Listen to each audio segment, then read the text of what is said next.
With my fingers shaking a little, I purposefully went over my stepmother's name on the guest list as I gazed at the wedding invitation in my palm. My lips tasted nasty just thinking about it. I'm Kala, and I never imagined that I would be the type to invite no relatives to my wedding. However, I also never imagined that my stepmother would spend 10 years methodically ruining my connection with my father. Are you certain of this? From the other side of the table, my fiancé Owen inquired. He was merely worried, not passing judgment. As he sipped his coffee, his anxious face was captured by the morning light. If I invite her, she'll find a way to make it about her, I said, setting down my pen. Remember my college graduation? Owen winced. He'd been there when Aster had thrown her perfectly timed fainting spell right as I was walking across the stage. My dad had missed seeing me get my diploma because he was too busy rushing her to the emergency room. Turned out, she was just dehydrated. Your dad's going to be upset, Owen said carefully. I laughed, but there wasn't any humor in it. Dad's been upset with me since I was 17. That's when Aster convinced him I was acting helped, because I asked why she'd thrown away the birthday cards I'd made him. The memory hit harder than I expected. I could still see those cards in the recycling bin. Cards I'd spent hours making every year since I was 6. When I confronted her, Aster had smiled that same smile of hers and said, "Oh, sweetie, your father needs to declutter his office. We can't keep every little scribble forever." My phone buzzed, a text from my stepsister Tessa. "Hey sis, Mom wants to know if you're still coming for dinner tonight. She's making your favorite lasagna." I smiled, feeling some of the tension ease.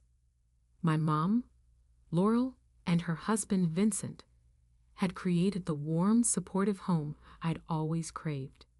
Tessa, Vincent's daughter, had become the sister I never had. The contrast between my two families couldn't be starker. "You should go," Owen said, reading my expression. "Clear your head. We can finish the invitations tomorrow."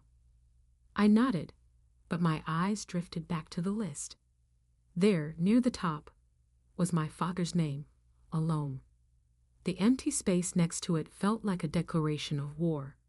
My phone rang, and my stomach dropped when I saw the caller ID, Dad. I let it go to voicemail, something I'd been doing more frequently lately. It wasn't always like this. Before Aster, Dad and I had been close. He taught me to ride a bike, helped with my science projects, cheered at my soccer games. But now, he felt like a character in someone else's story. The voicemail notification popped up, and against my better judgment, I played it. "Kala, honey," my father's voice came through, sounding tired. "Aster mentioned she saw you at the mall yesterday, but you didn't stop to say hello. She's really hurt. I thought we'd raised you better than that." I clicked it off, my hands shaking again, this time with anger. I hadn't been to the mall in weeks. It was another of Aster's little lies designed to drive the wedge between us deeper. "That's it?" I said, picking up my pen again. In one decisive motion, I crossed my father's name off the list too. They can spend my wedding day together, just like they've spent every other important day of my life for the past decade. Owen reached across the table and squeezed my hand. "Whatever you decide, I'm with you." I squeezed back, grateful for his support, but my mind was already racing ahead. This wasn't just about the wedding anymore. After years of manipulation and emotional abuse, maybe it was time for Aster to learn that karma has a way of catching up with people, and I had a feeling she wouldn't like that RSVP. The lasagna at Mom's house smelled amazing, but my stomach was in knots. Tessa sat across from me at the kitchen island, watching me push food around my plate while Mom and Vincent cleaned up dinner dishes. "Spill it," Tessa said, pointing her fork at me. You've barely touched Mom's lasagna, and it's your favorite. What happened? I set my fork down. I crossed Dad off the wedding invitation list. The clatter of dishes in the sink stopped. Mom turned around slowly, her hands still soapy. You did what? After I decided not to invite Astor. It just happened, I said. I pulled out my phone and played Dad's voicemail for them. The kitchen fell silent, except for his accusations echoing off the tiles. Vincent dried his hands and leaned against the counter. That woman's got quite an imagination, doesn't she? Considering you were here helping me fix the deck all day yesterday.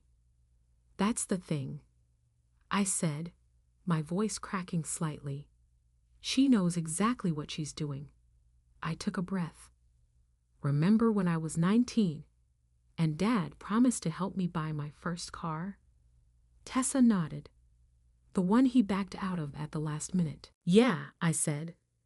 I found out later that Astor had convinced him I was too irresponsible because I missed one of her dinner parties. I was working a double shift at the hospital. She knew my schedule. Mom's face darkened. That reminds me of your high school graduation when she convinced Dad I was embarrassed by them because I didn't save them front row seats. I laughed bitterly. I did save them seats. She moved the reserved signs. The doorbell rang, making us all jump. Vincent went to answer it, and my heart stopped when I heard a familiar voice in the hallway. Is Calla here? I really need to speak with her. Dad. I shot a panicked look at Tessa, who immediately stood up. I got this, she whispered, heading toward the front door. I could hear her talking to him, her voice firm, but polite. Graham, this isn't a good time. Maybe you could call first next time. She's my daughter, Tessa. I have a right. No, Tessa cut in, her voice sharp. One you've been neglecting for years. I crept closer to listen, Mom right behind me. That's not fair, Dad protested. I've always provided for her financially. Sure, Tessa said. But when's the last time you stood up for her? When's the last time you chose her? The silence that followed was deafening. Astor says this. Astor says that. Tessa mimicked. Do you ever wonder why you only hear about Calla through Astor? Why do you never know what's actually going on in your daughter's life anymore? I heard Dad sigh. I just want to talk to her about the wedding. Astor's devastated about being excluded. Of course she is, I said, stepping into view. My voice was steadier than I felt, because now she can't make it about herself. Dad's face fell when he saw me. He looked older than I remembered. More gray in his hair, more lines around his eyes. Honey, please. We can work this out, like we worked out the graduation seating, or the birthday cards, or the car. Each example hidden like a physical blow, or maybe like yesterday, when I supposedly snubbed Astor at the mall. She wouldn't lie about it. I was here all day. Vincent called from behind me, helping me rebuild the deck. Want to see the pictures? Dad's certainty wavered. I could see it in his eyes. That moment of doubt. But then his phone buzzed, and I knew without looking who it was. I should go, he said, already backing away. But Calla, please reconsider. No, I said quietly. She's your wife. There's a difference. After he left, I stood in the hallway, shaking. Mom wrapped her arms around me, and Tessa joined in the hug. You okay? Tessa asked. I nodded slowly. Actually, I am. But I think it's time to show Dad exactly who he chose to believe all these years. What do you mean? Mom asked. I smiled, thinking of Astrid's friend Mara, who did quite a lot to say at last month's charity gala after one too many glasses of wine. Let's just say Karma's about to get an assist. The country club's annual charity gala was in full swing when I spotted Nara at the bar, already 3 martinis deep. Perfect timing. I smoothed my dress and made my way over, careful to appear casual. Yeah. Mara's face lit up with alcohol-induced warmth. I haven't seen you since. Oh, the incident with your father's investment. I kept my expression neutral, though my heart rate picked up. Investment? Oh dear. Mara giggled, waving the bartender over. I probably shouldn't. Acid would be furious. But you know about the money, right? The college fund. My college fund? Dad had told me it had been depleted by market crashes. I'd taken out student loans instead, working double shifts to make ends meet. Tell me more, I said, sliding onto the bar stool next to her. 15 minutes later, I was gripping my phone so hard my knuckles turned white, recording every slurred word as Mara detailed how Acid had convinced my father to reinvest my college fund into her brother's business venture, the one that conveniently failed 6 months later. The poor man was devastated. Mara hiccuped, but Acid assured him you'd never find out. She's always been good at managing things. My phone buzzed with a text from Owen. You okay? Been a while. I texted back quickly, getting everything. Stay with Tessa. More happened after that, you know. Mara continued, oblivious to my recording. The inheritance from your grandmother. I froze. What inheritance? Oh, sweetie. Mara's face fell into exaggerated sympathy. Your father's mother left you quite a bit, but Astrid convinced Graham you weren't mature enough yet. They've been managing it for you. The room spun slightly. I remembered Grandma Rose's funeral 3 years ago, how Acid had handled all the arrangements, keeping me busy with meaningless tasks. How convenient. A sharp voice cut through my thoughts. I looked up to see Astrid herself approaching, her designer dress and perfect makeup a stark contrast to Mara's increasingly disheveled state. What a surprise to see you here. I stood up slowly, tucking my phone away, just catching up with Mara. She's been informative. Acid's eyes darted between us, noting Mara's drunken state. Something like fear flickered across her face. Mara, dear, I think you've had enough for one evening. But I was just telling Calla about the money. Mara slurred. Acid's voice cracked like a whip. I believe your husband is looking for you. I smiled, feeling a cold satisfaction as Astrid's perfectly maintained facade cracked further. Don't worry, stepmom. We were just discussing family matters. You know, investments, inheritances, the usual. The color drained from Astrid's face. Whatever Mara said, she's drunk. Can't possibly what? I asked. Wonder why my college fund mysteriously vanished, or why I never knew about Grandma Rose's inheritance? My voice was steady, but my hands shook. Or maybe I can't possibly understand why you've spent the last decade systematically destroying every financial safety net I had. You don't understand, Acid hissed, grabbing my arm. Your father and I. Let go. Each word was ice, or the recording of my entire conversation with Mara. Go straight to Dad's phone right now. She released me like I'd burned her. Around us, other guests were starting to stare. You wouldn't dare, she whispered. It would destroy your father. No, I said loudly enough for nearby guests to hear. You've been doing that just fine on your own. But here's what's going to happen next. You're going to tell him everything, or I will. And trust me, my version will come with proof. I turned to leave, then paused. Oh, and Acid, Now you know why you're not invited to the wedding. I learned from the best. I don't want anyone stealing focus from the main event. As I walked away, I heard the distinct sound of glass shattering behind me. I didn't turn around. My phone was already buzzing with texts from Owen and Tessa asking if I got what I needed.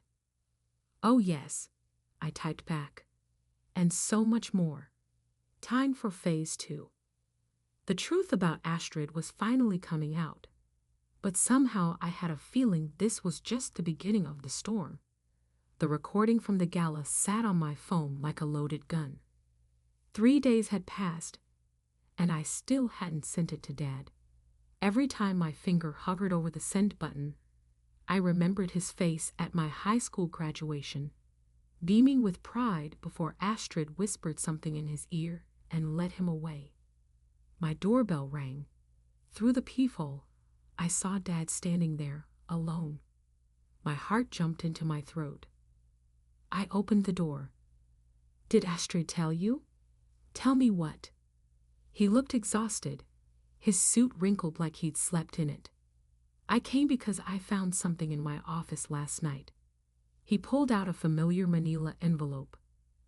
My college acceptance letters, the ones Astrid had told him I'd thrown away in a tantrum.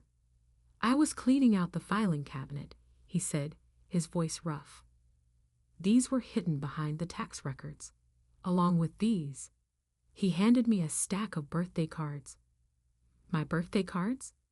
The ones I'd thought were thrown away years ago.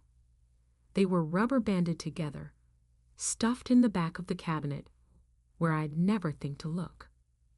"Dad, please." He cut me off. "Let me finish. I also found documentation about your grandmother's inheritance." My fingers tightened on the doorframe, and I need to know what else I've missed. His eyes met mine, pleading. "What else has she?" He stopped, swallowing hard. "What else have I let happen?"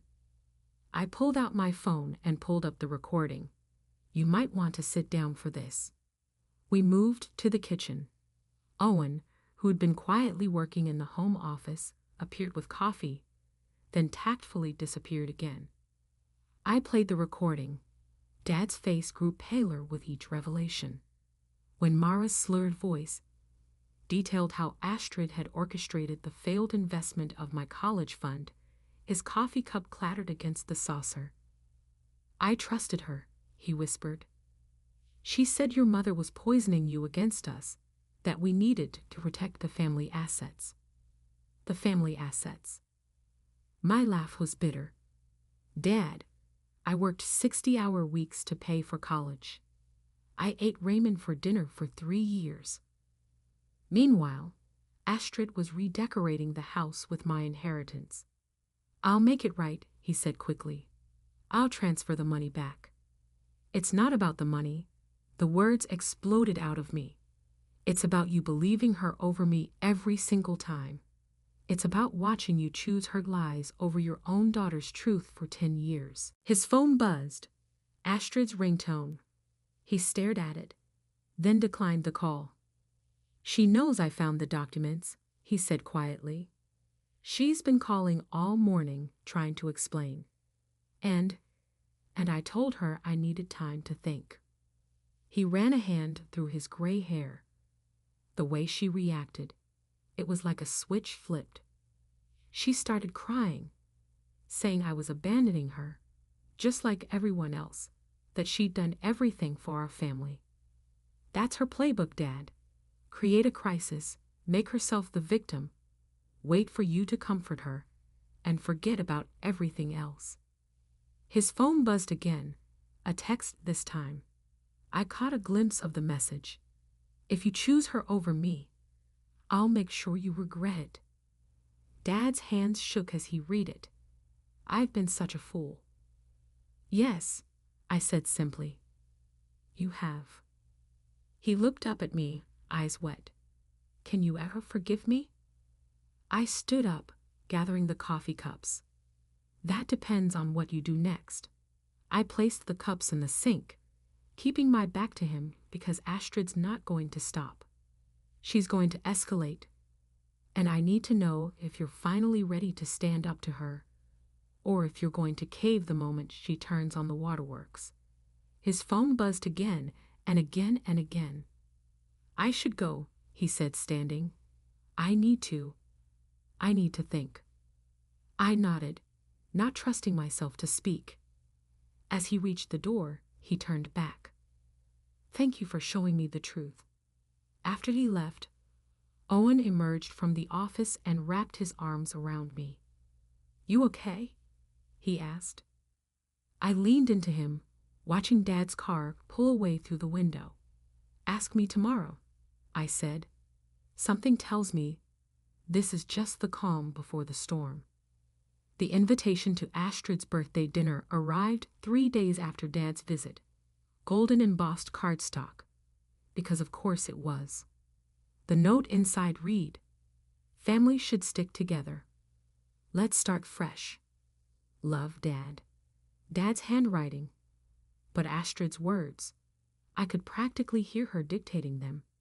You don't have to go, Owen said, watching me stare at the invitation. Actually, I do. I pulled out my phone, showing him the text from Mara. Astrid's telling everyone you're having a breakdown. Says you're making up stories about her. Better show up and prove her wrong. The restaurant was exactly her style, expensive, pretentious, and designed to make everyone else feel inadequate. I arrived 10 minutes late, wearing the red dress she'd once called a bit cheap. Looking petty? Maybe, but it felt like armor. Darling, Astrid's voice carried across the private dining room. She air-kissed my cheeks, her fingers digging into my arms. We were starting to worry. The table was full of her friends, all perfectly coiffed, all watching our interaction like vultures. Dad sat at the head of the table, managing a weak smile. Happy birthday, I said, handing her a small wrapped package. I hope you like it. She opened it right there, something she'd never done with my gifts before. Inside was a framed photo of Dad and me from my high school graduation, taken before she pulled him away. Her smile froze. How thoughtful, she said, setting it aside without another glance. Though perhaps a bit self-centered to give someone a photo they're not even in. A few of her friends tittered. Dad shifted uncomfortably. Oh, I thought you'd appreciate it, I said sweetly. Since you worked so hard to recreate that moment at every major event in my life. The tittering stopped. Astrid's face hardened for a split second before smoothing into concerned sympathy. Graham, she said, touching Dad's arm. This is exactly what I was telling you about. These paranoid accusations. You mean like the paranoid accusation that I threw away my college acceptance letters? I pulled out my phone. The ones Dad found hidden in your filing cabinet. The room went silent. One of Astrid's friends, not Mara, choked on her wine. Or maybe we should discuss my grandmother's inheritance? I continued, my voice steady despite my racing heart. The one you've been managing for me. Calm down, Dad warned, but his voice lacked conviction. Astrid stood up, tears gathering in her eyes. I can't believe you'd ruin my birthday with these horrible lies. Graham, please show them the recording, Dad said suddenly. Everyone turned to stare at him. Astrid's face went white. What recording? She whispered. From the gala? Dad said, standing too. The one where Mara explained exactly how you manipulated our daughter's finances. Astrid's mask cracked completely. She grabbed my gift and hurled it across the room. The frame shattered against the wall. You ungrateful little, she hissed. Everything I did was to protect this family from you. Your constant demands, your attention-seeking. Astrid, Dad's voice cut through her tirade. That's enough. But she was beyond stopping. You think you've won? You think exposing me changes anything? I've been managing your father for 10 years. He always chooses me, always. She turned to Dad, tears flowing freely now. Graham, darling, you know how she twists things. Remember how she tried to come between us before. How Shay? Dad's voice was quiet but firm. Just stop. He walked over to the broken frame and picked up the photo, carefully brushing off the glass. Without another word, he walked out. Astrid stared after him, then turned to me with pure hatred in her eyes. This isn't over. Actually, it is. I stood up, addressing her stunned friends. Check your phones. I just sent you all the recording. Happy birthday, Astrid. As I walked out, I heard the simultaneous ping of multiple phones, followed by Astrid's scream of rage, but I didn't look back. Outside, Dad was waiting by my car. I'm sorry, he said, holding out the photo. For everything.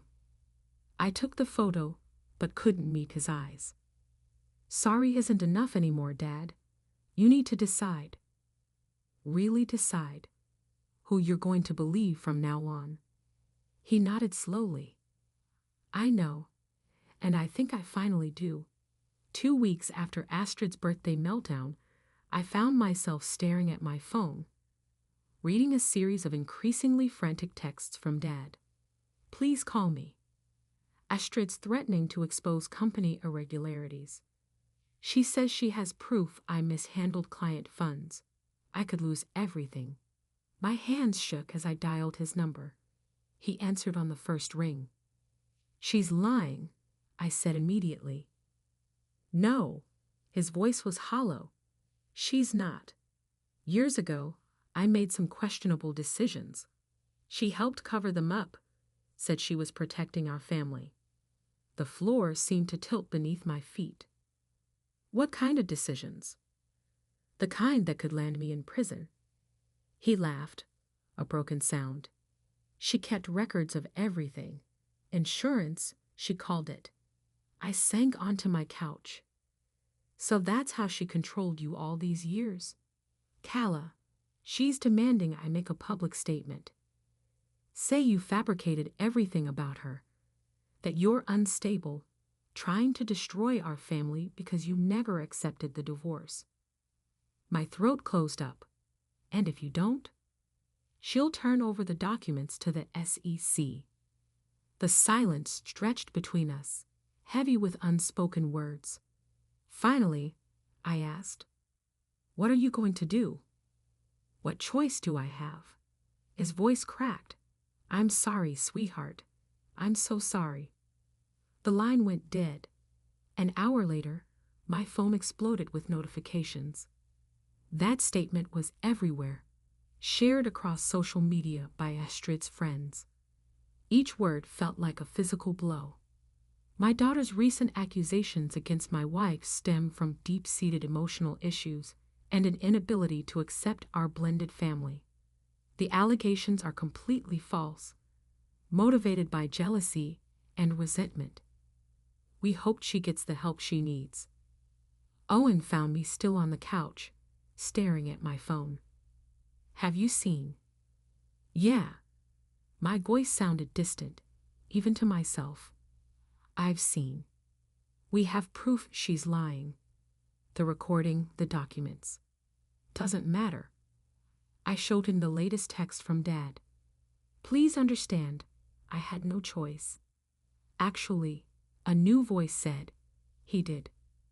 I looked up to see Tessa in my doorway, holding a manila envelope. Remember when you told me about Astrid's insurance? I had a friend at the SEC look into your dad's company records. She pulled out a stack of papers. Turns out Astrid's been embezzling money for years. Small amounts, well hidden.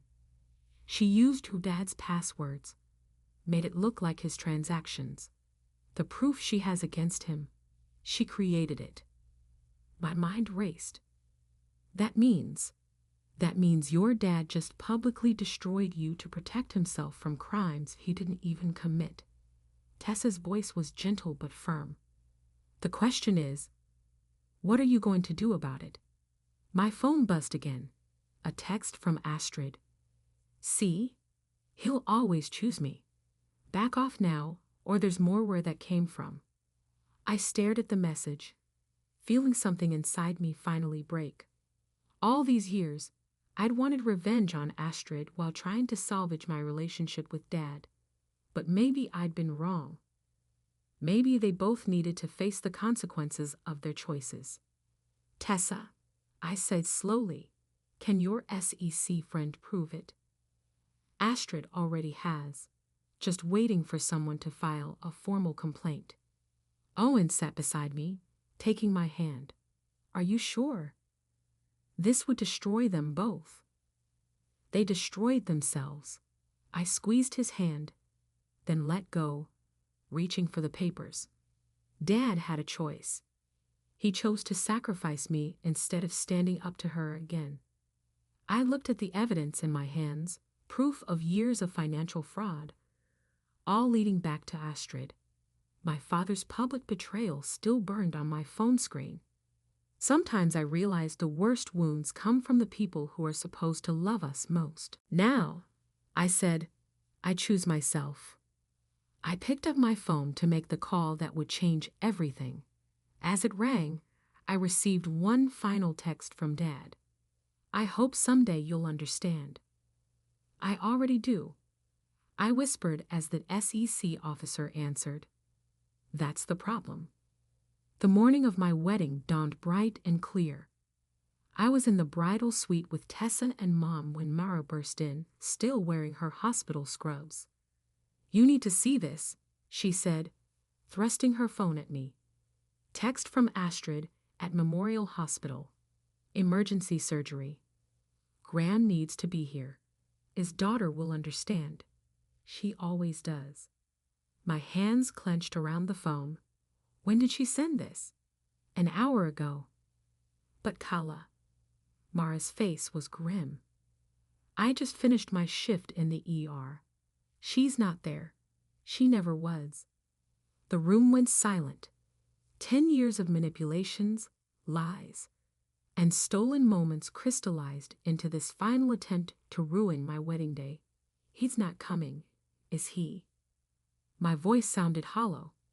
Mom stepped forward, but I held up my hand. No, it's okay. I already asked Vincent to walk me down the aisle. I thought maybe. My phone buzzed. A text from Dad. At hospital with Astrid. Surgery complications. I'm so sorry. Before I could respond, another message came through. This one from Astrid. Karma's funny, isn't it? Enjoy your SP. Special day alone. Something inside me snapped. Tessa, drive me to their house. Kala, the ceremony starts in 2 hours. Exactly time for one last conversation. 20 minutes later, still in my wedding dress, I stood on their doorstep. Dad opened the door, his face draining of color. You're supposed to be at the hospital, I said quietly. Astrid needed to come home for something. Stop lying. I pushed past him into the foyer. Astrid stood at the top of the stairs, perfectly healthy, her face twisting with rage when she saw me. How dare you come here? How dare I? My laugh echoed off the walls. You faked a medical emergency to keep my father from my wedding. But you couldn't even commit to the lie, could you? Had to come home to watch your handiwork unfold. Graham, Astrid called, her voice trembling. She's having another episode.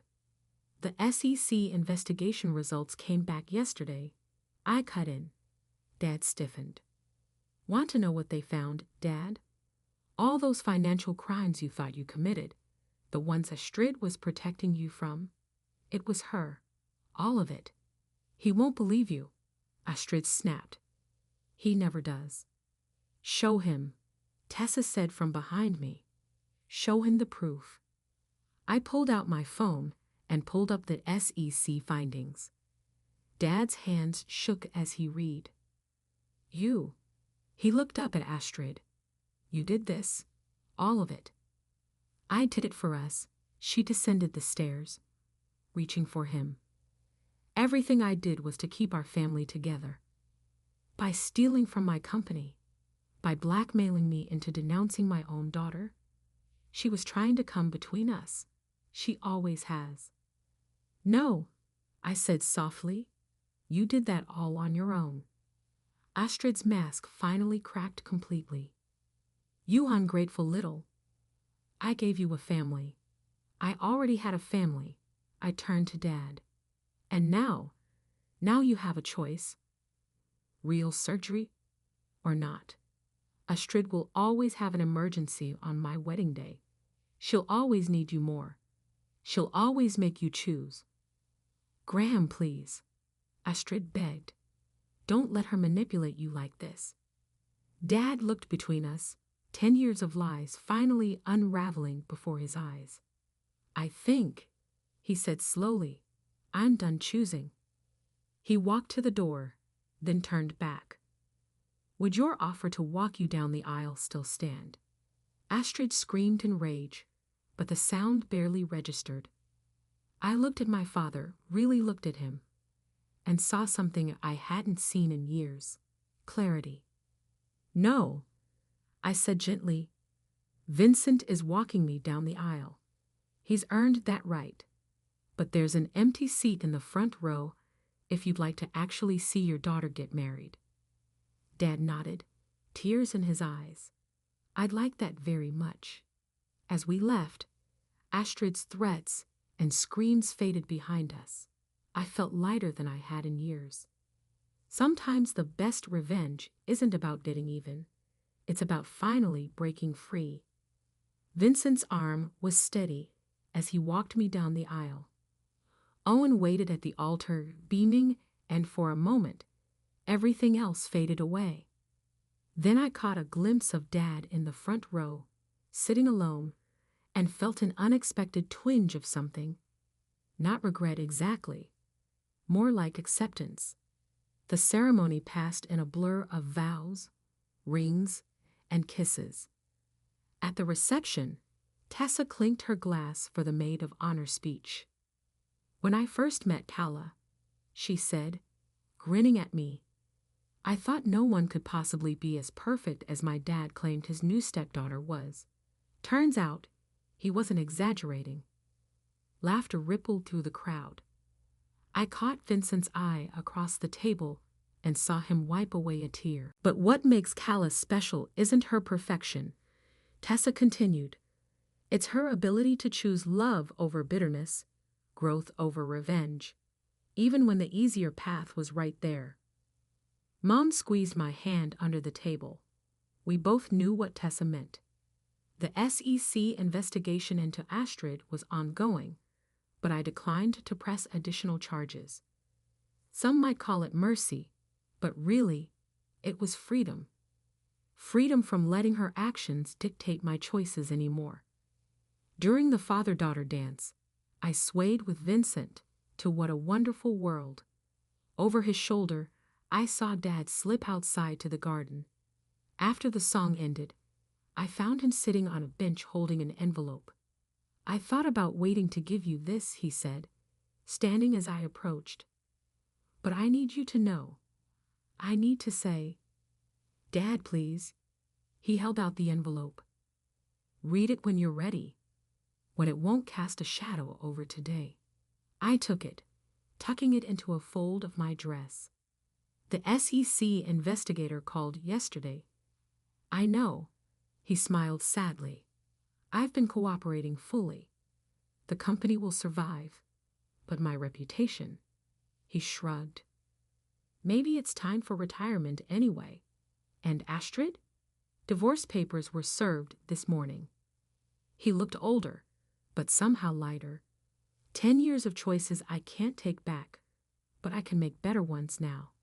Inside, the DJ called for all couples to join the dance floor.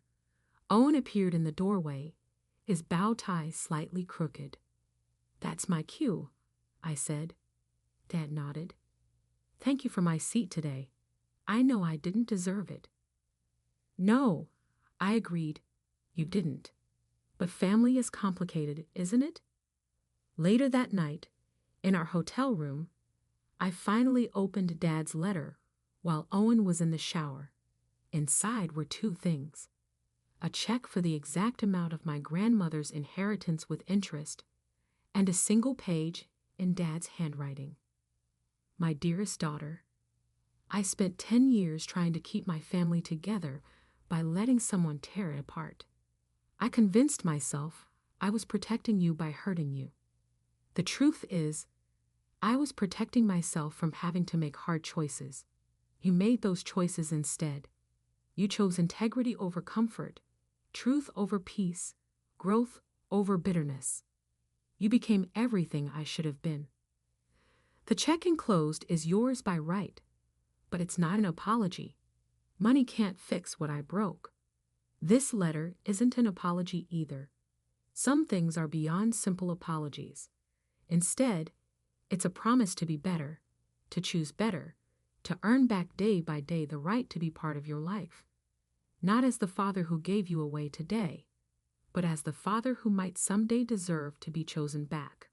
All my love, Dad. I folded the letter carefully, tucking it back into its envelope. Through the window, I could see the garden where we talked earlier. The bench was empty now, but something had shifted in that space between us. Not forgiveness exactly.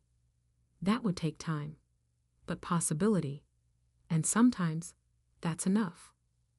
Owen emerged from the bathroom, hair damp. Everything okay?